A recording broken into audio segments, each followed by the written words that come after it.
Elementary pa lang may naaabuso na. Minsan ay lalaki, kadalasan ay babae. Imbis na tulungan, lalo pang inaasar yan.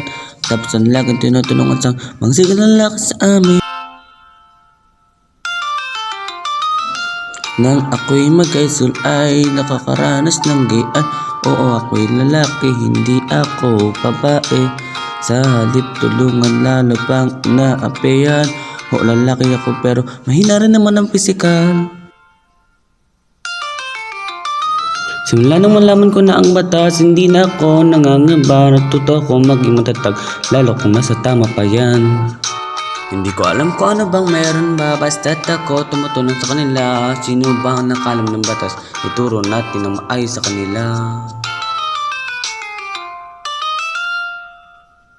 Kahit ako'y lilitong nito, puso ko ay naging malambot dahil sa inyo.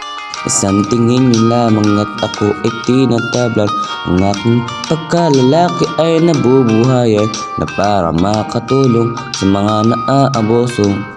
Hindi lamang sa mga naaaboso kundi sa mga magulang natin na araw-araw tayong niibig sa ating buhay at papasarap.